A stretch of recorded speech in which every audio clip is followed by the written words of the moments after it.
I'm a welfare baby. I haven't been super vocal about that, but I was raised by a blind single mother on Social Security disability in Albuquerque, New Mexico. I was a wannabe car thief at one point. I'm the world's greatest failure. I'm a high school dropout, college dropout. I've just failed at quite literally everything in life, and somehow that's really served me. Never been sadder than when I sold my business and became a decamillionaire. I hit 250K, and I've never been more miserable in my life because I owned this business I hated. I had these clients that I'd made, and it wasn't, I had this business partner that treated me like, it's hard to describe our relationship, but it wasn't very positive. I want to be the hero. I want to wear the cape. I want to get the glory. Okay, but this is what you're sacrificing to do that.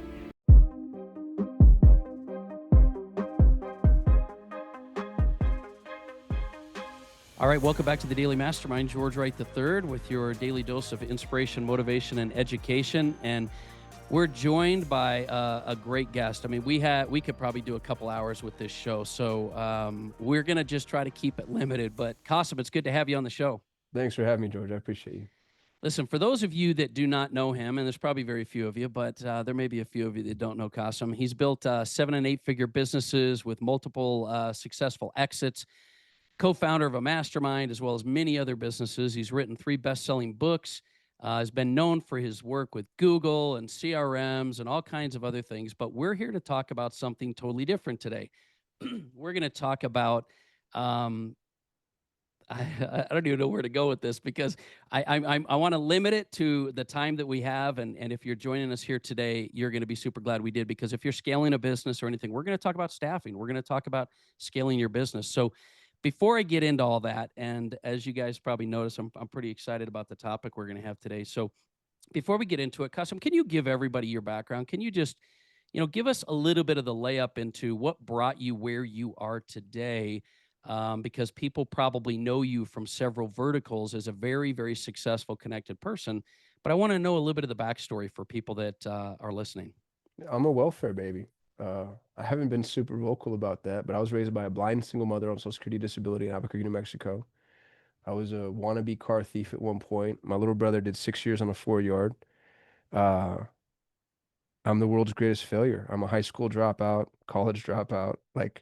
I've just failed at quite literally everything in life, and somehow that's really served me. It's not even self-deprecation. Like, I believe very strongly that failure is the most important uh, alchemical endeavor. And I'm autistic enough to where failure never really shattered my ego. I always just looked at it as data. And so I hope that wasn't too personal. I think professionally, the thing I'm No, known but most. you know what? It's funny you say that, because I think most super successful people have been failures.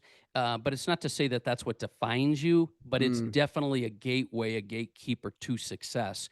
So I love that you accept that, and obviously your results speak for itself. So yeah, let's go into some of your kind of professional background. yeah, I built the #1 ranked Google Ads agency in the world. I sold it in 2022 for 8 figures. I'm rich now, which is, that was the goal. And it's fun when you give poor people money because we think we become investors, which is more or less what I'm trying to do at the moment. I had the highest performing real estate investment campaign on the planet for about 7 years. I own the largest English speaking Montessori community in the world. So the thing I'm best at, to be frank, George, is talent acquisition. I find, I built the #1 ranked Google Ads agency without ever running a Google ad campaign myself end to end in my life. But I went and I found the best Google Ads managers and I put them in place. And I've kind of cracked the code on finding people smarter than me and getting out of their way. And so that's what I'm most passionate about, is teaching entrepreneurs how to do that. It's interesting because your journey has taken you through several different business segments and ventures and markets, but through that process, that commonality is talent acquisition and being able to scale a business. We know that that's what's needed. If you're trying to push outside your comfort zone, well, you find people that are great at what you do outside your comfort zone. So, talent acquisition. I got to ask you, was this something that throughout the process you felt was a high priority, or was this something that you discovered as you were building your business, that the key of the who, not the how, right? Yeah, no, it's discovered. I discovered it over time as a young man, and I think this is true of all young entrepreneurs. As a young man, I wanted to be the hero. Like, I wanted to be the guy. I wanted to be the person that was solving the problems and swinging the axe. And over time, I realized that worst case scenario is I could be that person. Like that was actually the worst thing that can happen to you is you are the smartest person in the room. And I started to see what happened to my life when competent people entered my orbit. And what it does is it takes worry down. Mm. So the analogy I offer people is I've always felt like entrepreneurship feels like I'm pulling a sled up a muddy hill in the rain. And the straps of the sled are like digging into my shoulders and I'm bleeding and I'm tired and I'm hungry and I'm cold. And then I hire somebody and hiring them is like throwing them on the sled for them to do whatever little menial job they're going to do. But, Totally. but my sled gets heavier, you know what I mean? And then I hire somebody else and I hire somebody and the sled gets heavier with every new hire. And then on accident, one day I hired somebody who grabbed a strap and started helping me pull. And I went like, "Oh God, how do I keep doing this? This is amazing." And then when you hire people that pull faster than you, better than you, harder than you, and then you end up with multiple sleds that you own but you aren't pulling. Like, dude, what a unbelievable gift. And I bumbled into it. I Forrest Gump my way through life. I bumbled into it backwards, blindfolded. But then I think I spent 20 years. That might be a little excessive. I'm probably exaggerating. At least 15, though. I spent 15 years studying talent acquisition, delegation, peak performers. And I'm obsessive with the topic because it's the key differentiator. Like if you meet me or get to know me, I look mildly homeless. I'm not any smarter than anybody listening to this podcast, but I've been wildly successful, frustratingly successful, frustrating for people that look at me like, dude, I'm so much, you know what I Yeah. mean? Like I'm smarter than Right. you. I Right. wake up earlier than you. I'm Right. harder What working in than the you. hell? Yeah. Well, the thing is if you are if you are allowing yourself to be subject to an output wholly dependent upon how much you can lift, I don't care how strong you are. As soon as any two people are up against you, unless you're a world champion bodybuilder, and even then, any two people are going to be able to outlift just about any single person, especially when we're talking about moving a couch, right? You can't move a Yeah. couch by yourself. Right. So the better you get at the multiplicative endeavor of bringing in talent and preferably talent that's better than you. That's the thing that I have come to discover as I've really embarked on this journey. And this will be shaming, and hopefully people will forgive me for shaming them because I think it's true for most entrepreneurs. Entrepreneurs, myself included early on, are afraid of competence. Yeah. They're They actually are. afraid of somebody who's smarter than them, better than them, going to see Yeah. something they don't see. Like they want and need to be the smartest person because if they're not, then it's like, oh gosh, they're going to steal my business, steal my clients, run away with the glory. And I think that the flawed arithmetic in that thinking is the fact that most people are not entrepreneurial. Douglas Backman has this great book. It's what we named our mastermind after. It's called Driven, and he talks about the epigenetic phenomena that is entrepreneurism. 10% of the human population is broken. We are flawed. You and me have screws loose in our brain. And it has to do with the chemical cocktail that fires when you're either in pursuit of or have achieved a goal. It's dopamine, norepinephrine, and serotonin. And it's two up, one down. It's the same chemical cocktail with love. Most people, 90% of humanity, experiences this chemical cocktail when they've achieved a goal. I Yeah. did it. Flag in Yeah. the mountain. Go me. Feel Yeah. great.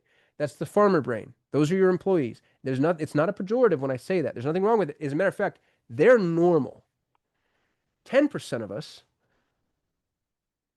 we only we only experience that chemical cocktail in pursuit of the goal. Right. And when we achieve it, in a weird idiosyncratic sad twist of fate, we We don't actually get it. we get depressed. Yeah. I have We don't never get it. been sadder than when I sold my business and became a decamillionaire. Top athletes, top most Yep. successful people. It's so crazy because you're right, and I think anybody listening to this is going to hear that. They're going to say, "Man, you know what?" But here's the challenge: what has served you to get to you where you are might be that you were the one, that you were Right. the person, that you were the aggressor.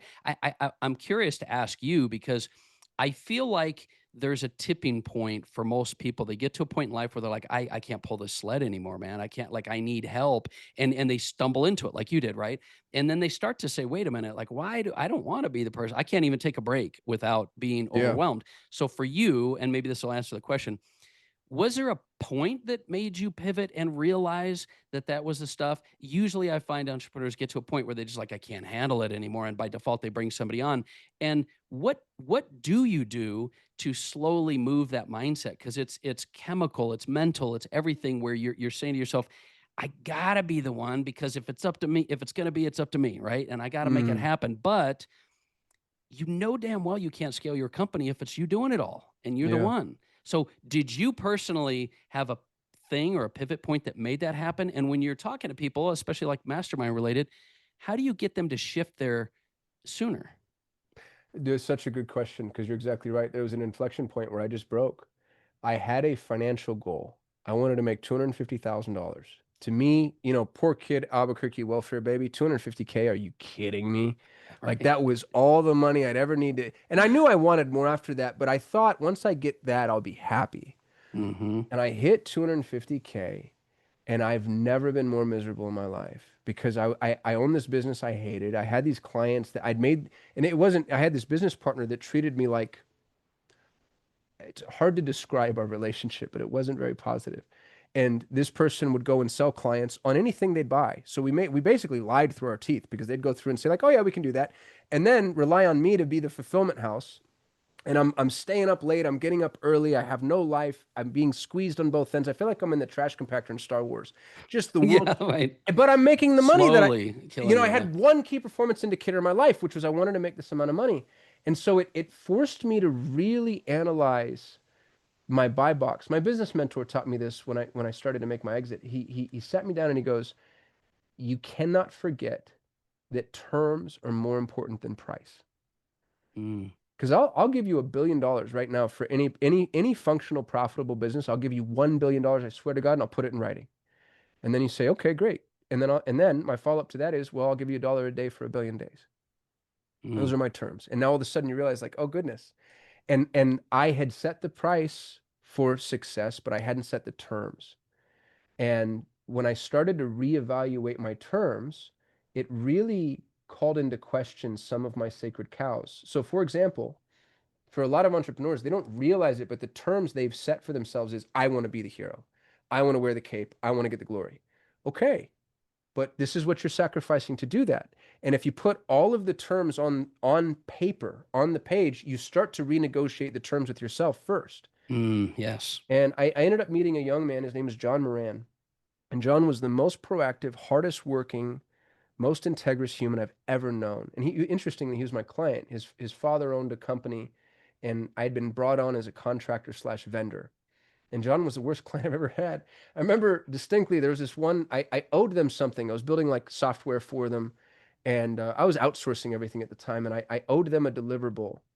And I knew I wasn't going to make it, and it was like Friday, and I thought like if I can just get to Monday, so I was ignoring them and the fact that I owed them this thing. And I got an email from John saying, "Hey man, just following up on the thing that you owe us."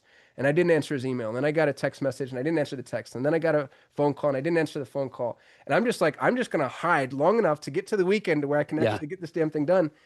And I'm sitting in my office, and next thing I know, I hear rapping on the door, which is locked. And I peek around the corner, and through the glass, I can see there's John Moran knocking on my door. He drove 35 minutes down from their office to mine just to like hunt me down. And he was really kind. He's like, "Hey man, just checking on that thing." And I'm like, "Dude, I don't have it. I've been ignoring you this whole time." He's Oh like, "I my know." gosh. So what's interesting about that story is their business ended up being taken down by a bad investor, and John went and got a job, which I always thought was shocking because he'd be such an adept entrepreneur. And so I started calling him like, "Hey man, what if you came and worked for me?" And this was the first time I'd ever gone after top talent ever. Normally I was Yeah. trying to find the person that I could pay the least. Yeah. Interestingly, he was making very good money at his job, but it was also something of a, he's a dad. He's got a little girl at the time. He has two now. And he was really burning the candle at both It's a ends. grind for him. Yes. Yeah. So he's Yeah. making the money, but he doesn't have the time. And I knew the pressure point. So I'd call him every three Mm, to 4 weeks. I just like, "Hey man, how's it going? Have you thought about coming to work for me?"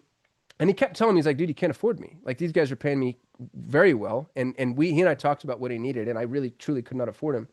And I finally caught him on just the right day. And he's like, "What's the most you can pay me?" And I showed him my P&L. I was like, dude, this is what I'm paying myself, and I will give you all of it. You get 100% of what I'm paying me, but that means we have a 90-day ramp. And we have 90 Yeah, days yeah, to yeah, make yeah. this shit work so that you and I can get to a point to where we're both making some Yeah. amount of money. He quit his job, took the chance, and the rest is history. We built the #1 ranked Google Ads agency together. I ended up giving him equity in the company because he was so valuable. I own 90, he owned 10. He's a multimillionaire now. I'm a Boy, it speaks to the fact that what you're saying you actually lived and did, because at the end of the day, you found the talent and grew the business. right. And it's crazy to me because people have heard in the entrepreneurial space all the time. Dan Sullivan talks about it all the time. It's like Who, not who, how. not how, right? Yep. But what they don't think about is from the lens of what you're focused on, because it really is, we're chasing the price, not the terms. I loved what you just said there, because the terms are more important than price. Like, I wrote that down and highlighted, triple highlighted it, because we always chase the result rather than the cause, and the roots of the fruits, right? We want the result, but we don't want to. And it is people and scalability and talent that get you there. And the long road is, and I've been there, you trying to figure out the talent to get there. That's the Mm, long road. The shorter road is find the talent. And so I love what you're saying here. It's funny because before we started the show, if you're listening to this, I was talking to uh, I was talking about, like, what do we want to talk about? What's the topic? And it could have gone anywhere we went, and it went to talent acquisition. And at first I was kind of like, okay, there's VAs and talent and this and that. But what struck me is, no, we're talking about talent. We're not mm. talking about staffing. And as we evolve this conversation, I can see why now that is like literally the message you're so passionate about, because it drives all the other businesses and things that we have. But I do think it takes a mindset shift. And you're right to say it's a chemical thing. It's not just, oh, okay, I see everyone gets good talent. That makes the business work. If it were that easy, I think a lot of us would be doing it. So what do you think holds people back from going after top talent? We're taught, and so I'm an obsessive reader. I have 3,000 books in my home, and I think I canonize my favorite authors. I'm saying Mm. that as You and me an both, obligatory. brother. Yeah. Yeah, right. Like there are Yeah. people that Yep. I hate to say this, but I worship. Mm-hmm. It's an obligatory statement because I'm about to denigrate them. If you pull any business book off the shelf, and I'd love for any listener to challenge me on this, any business book from the greats, Maxwell, Covey, Dalio, doesn't matter. We are taught to treat people like commodities. It's in every MBA, every process, every EOS system. They basically say create the process, create the assembly line, create the business, create the mechanism, and then find an easily replaceable human being, cookie cutter, and So put you them can control. so that yes, Yep. yes, you nailed it, Yes. dude. Yeah. And then swap them out if they don't work. And the thing about commodities, if you have an ear of corn, okay, Yeah. corn's an easy Yeah. commodity. I have an ear of corn. Let's say you and I swap our ears of corn. Yeah. Neither of us are better or worse off than we were Yeah. moments ago. What if you have a CPA and I have a CPA? Dude, if I lost my CPA, my financial, what if you have a violin instructor and I have a violin? What if you have a wife and I have a wife? You know what I mean? Like Yeah. people are not commodities by literal definition. And yet we're taught to treat them like commodities, hire them like commodities, manage them like commodities, and fire them like commodities. Here's the problem with commodities. Here's how you buy a commodity. If you're smart, you try to get the most for the least. And so you go to the market Mm. trying to get the most for the least. Here's the thing about peak performers, contrary to commodity thinking. Peak performers are winners. Winners want to win. How do we keep score money? So peak performer wants to be paid the most. So, but you tell an entrepreneur, because people ask me, well, how do I get peak performers? The answer, pay more. And then, dude, people instantly like just They're like, wall, whoa, just but like we you are can't. out of your damn mind. The Yeah. dumbest We'd business make more if we advice. did it, but we don't have the money to do That's it, and we don't know exactly where to right. go. Yeah. And I'll make it worse, George. You ready to make this even more repellent? Yeah. Here's what I tell people. I tell them you have to pay 10% more than the high water mark. Here's what they hear. They hear 10% more. It's not what I said. 10% more than the high water mark. So imagine for a moment that a role that you're hiring for pays $75 to $100,000, to use napkin math because I'm a high school dropout. Mm. Every entrepreneur on the planet that's been taught to hire people like commodities is trying to pay $74,900 for that $75,000 role. They're trying to get the Correct. Yeah. absolute most for the absolute least. And then I say pay 10% more than the high water mark. And they hear that and they think, okay, 10% more than 75,000. No, no, no, no. 10% more than the high water mark of a 75 to $100,000 role is Oh, $110,000. wow. And now everybody's like, you've lost me. I can't, I won't, I shan't, you're stupid, etc. Here's This is the arithmetic that needs to be integrated. And this is a fact, and it's going to sound like hyperbole and exaggeration, but dude, I'm just, my ask is try it once in your life, and it's the most important revelation you will ever have. When you pay 10% more than the high water mark, you don't get 10% more in response. You don't get 30 or 50 or 100% more. You get 5 times, 100 times, Mm, 1,000 times. That's the Pareto distribution. When I sold Solutions 8 for 8 figures, John Moran managed 40% of my revenue. That's the Pareto. I had 80 employees. One guy managed 40% of my revenue. That's the Pareto distribution. So you're going to have your peak performers are responsible for the majority of your output, and you can index towards that output. So when you pay a little more, because let's be honest, from 75 to 110 is a little more if you're going to get somebody who's going to yield 3 times, 5 times, 10 times, 100 times your quote yeah. unquote average employee. But most businesses, here's the craziest part that just blows my mind, dude. It infuriates me. People come in and they see that distribution. And because you have some Goldman Sachs Ivy League educated, wizard, Number cruncher. yeah, Yeah. number Yeah. Yeah. cruncher, Yeah. they Yeah. see existential crisis on the spreadsheet and they think like, oh, distribute the risk. So what do? They take a John Moran, a literal genius, and they spread his clients across who? The average employees. Yeah. There's a reason he's a peak performer. There's a reason he gets the yield he does. There's a reason that he manages Yeah. because he's the best. So they are engineering average. You take a Wow. hierarchical system, take Yep. any hierarchy. Yep. Hierarchies are shaped like pyramids. What happens when you flatten a hierarchy? You take off the top of the pyramid. The most productive part of the hierarchy gets shaved right Yeah. off. And that's when you end up with Quicken Loans and these garbage. That's why the bigger a business grows and the more bureaucratic it gets, the worse it gets because you shave off the Pareto distribution, you shave off the hierarchy. And dude, you can index towards these people. Every human being is a miracle.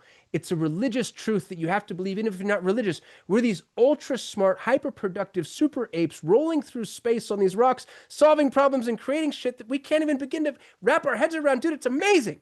And these people Absolutely. are available to you to hire. And most of them, here's the craziest part. John Moran, smartest guy I've ever known, best guy I've ever worked with. After his dad's company went down, he went and got a job until I poached him. Guess what he did after we sold Solutions 8? What did you do? He went and got a job. Wow.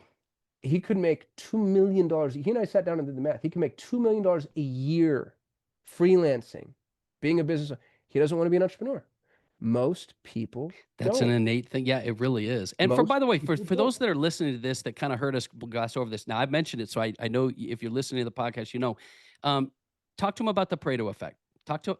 Define that for them. So people that haven't heard of that before, because we've thrown that Pareto distribution out. Pareto Yeah. effect. So it's the 80-20 rule. You might have heard it referred to. Hmm. It's an Italian economist whose name was Pareto, and like all, what would you call them, academics, they like to name things after Yeah, themselves. for sure. It's crazy because it's true in every organic ecosystem. Yes. So like 20% of the cows produce 80% of the milk.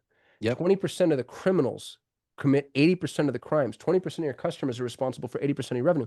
20% of your employees are responsible for 80% of your productive output. And what's crazy, what's more interesting is it's fractal, Yeah. meaning it's true at every level. So if you have 1,000 employees, that would mean that 200 are responsible for 80% of your total 80%. output. Yep. But zoom in on those 200. If you have 200 employees, that means that 40 are responsible for their output. Zoom Yeah. in on the 40.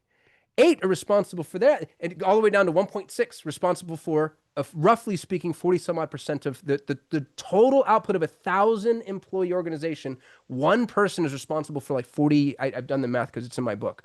40% of the, and again, it's true at every level of analysis.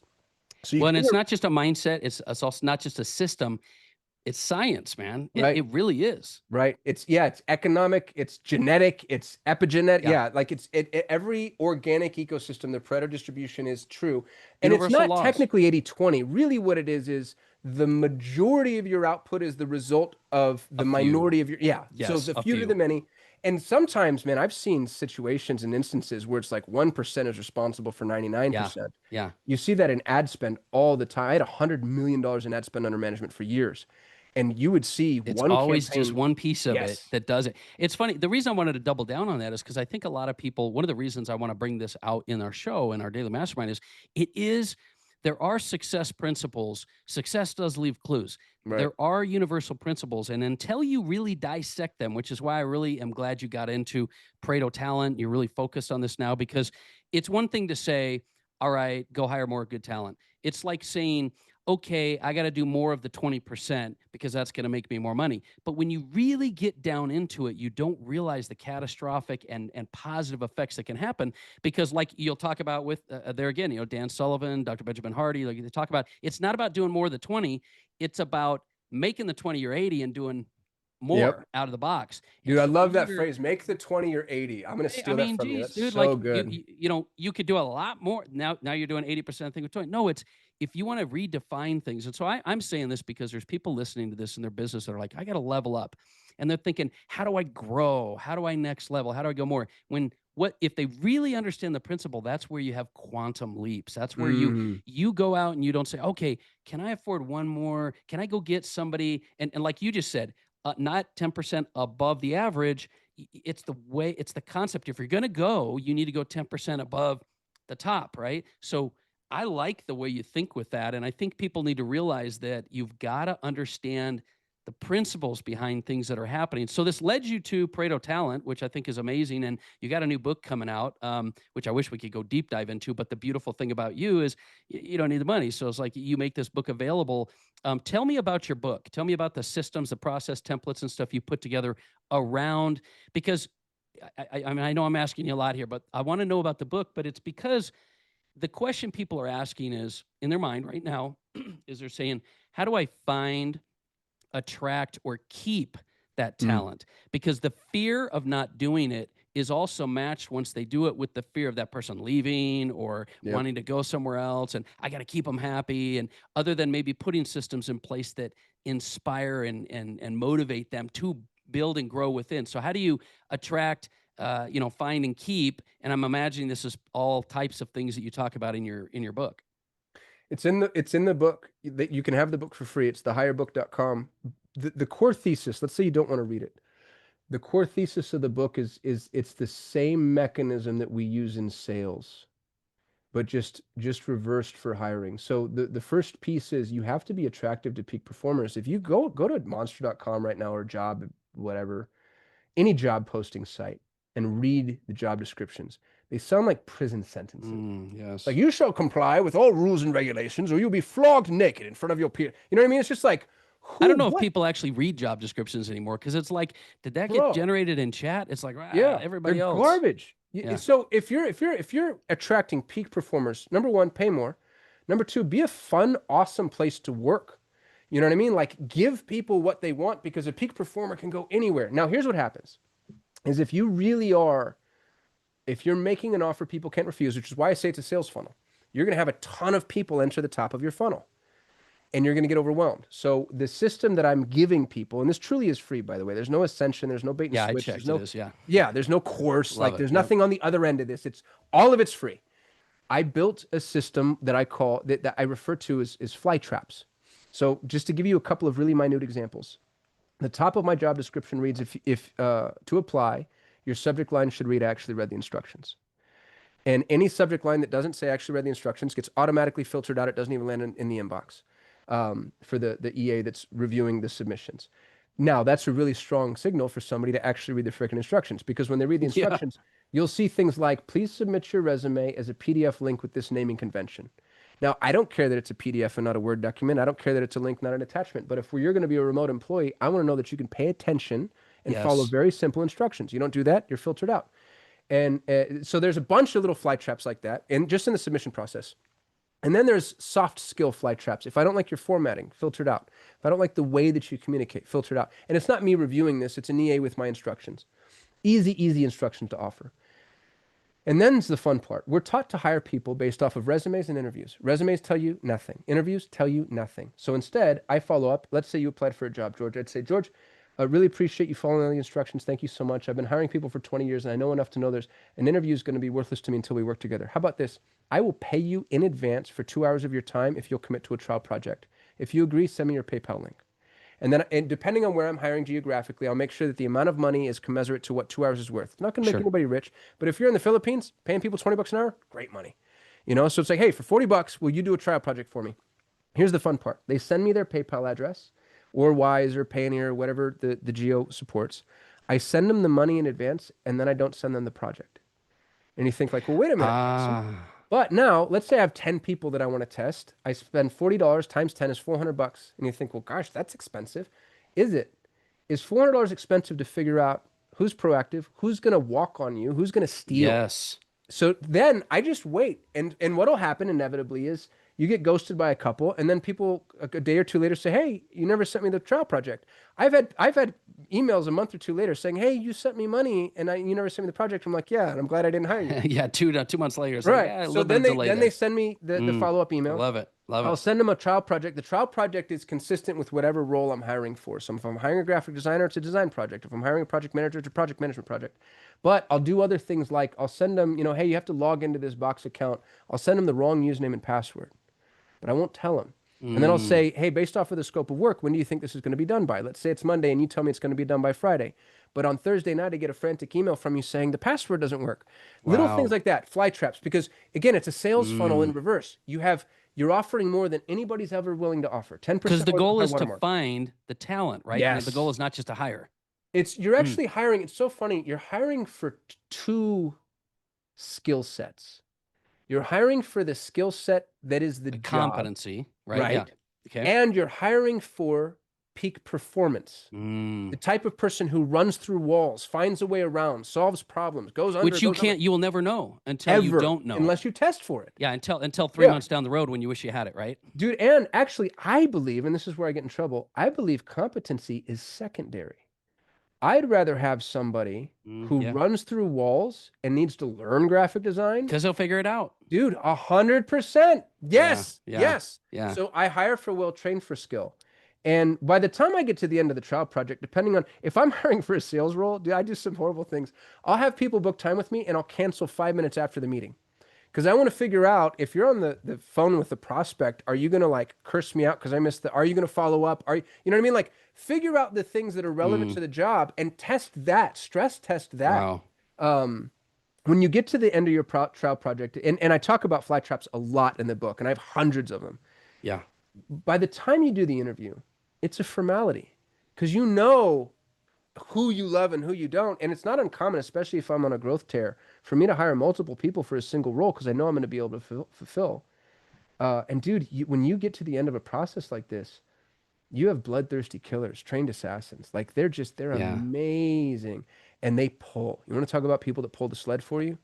Good Well, I golly. like your process of the sales because I've never thought of. Look, when we talk about bringing on new people, oh my gosh, my mind's immediately like, all right, here we go. Like I got a budget time, I got to find. But if I look at it from the lens of I'm literally training and creating all stars, Yeah. it's worth that investment of my time because I also know there's a system of some kind to do it. So that's interesting because I also think of, I got to ask you this last question. And I know we don't have a whole lot of time because we're going to have you back, maybe even on our academy here. But um, do you feel like when people bite off this idea of finding talent, the first thing that comes to mind is, oh my gosh, man, this is gonna take time.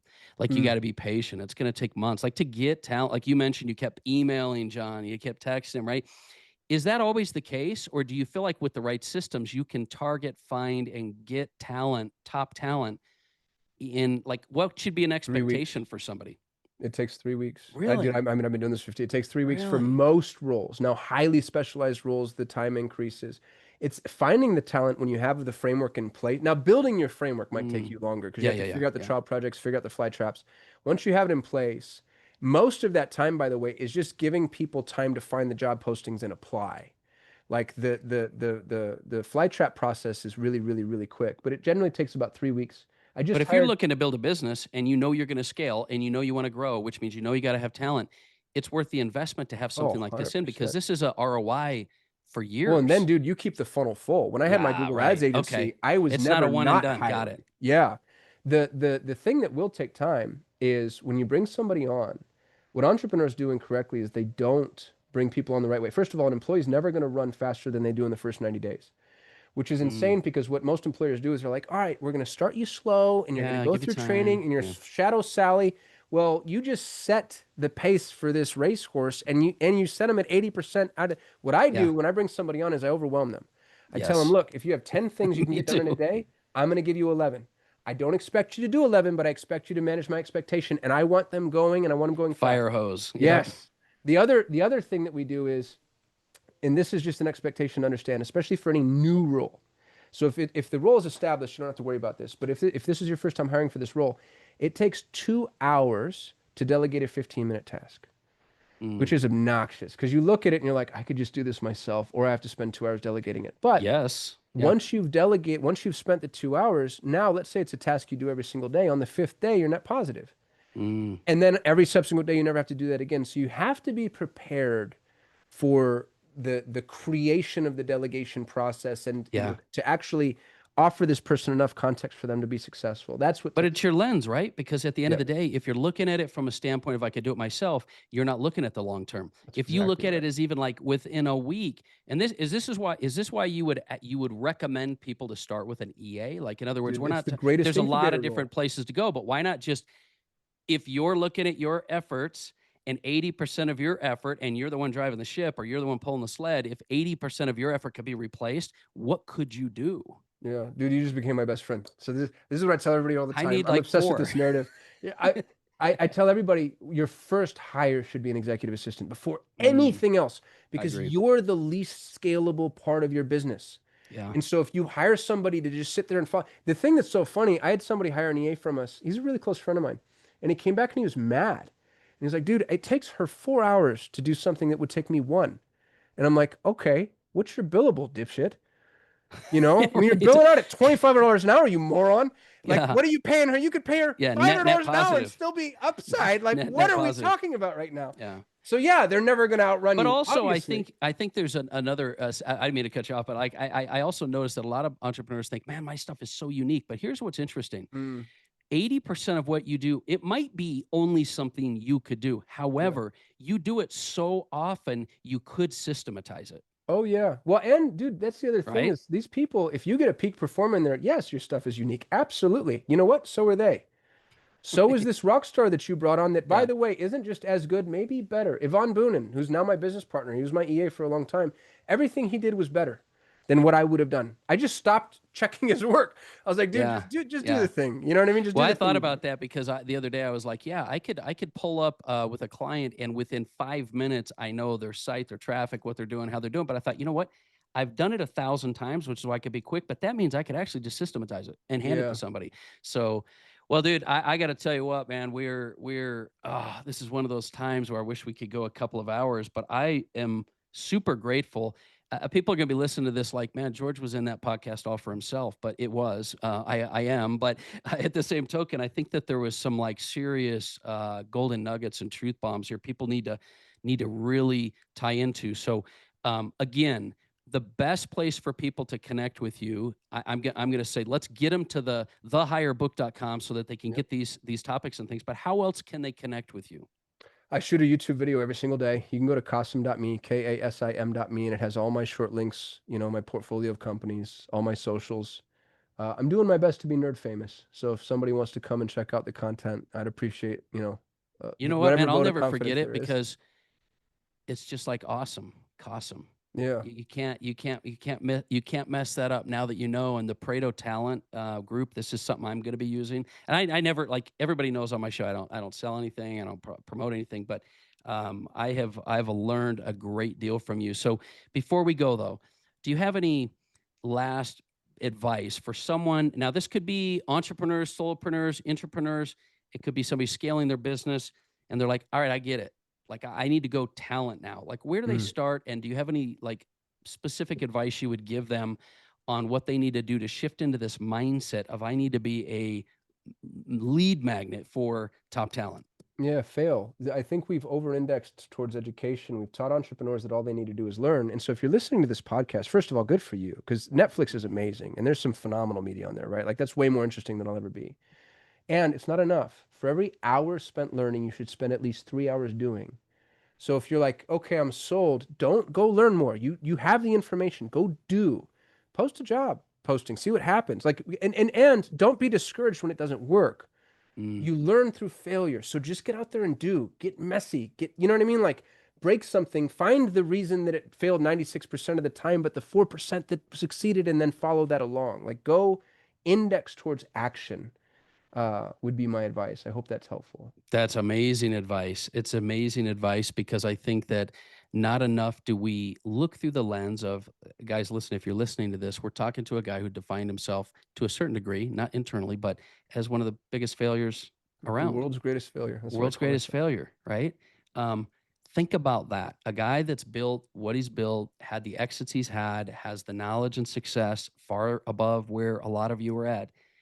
There's a significance for that. And it's never, and I love to just remind everybody, it's never too late to start creating and living the life you are meant to live. Not just you want to live, but you are meant to live. But you've got to make changes and take action. And if you do that, you will create it. So I appreciate you being with us here today. I really want, I'm going to put in the show notes links to everything we talked about. And Kasim, thanks for being here, man. I really appreciate you. I appreciate you having me, and thanks to everybody for listening. I appreciate the attention is oxygen, so thank you. I'm going on notice and saying there's going to be a part 2 to this baby. So listen, guys, thanks for being there. Let me know what you're doing, not only what you're struggling with, but what you're winning at. I want to celebrate the wins. Once again, this is George Wright III. This has been the Daily Mastermind. Have a great day.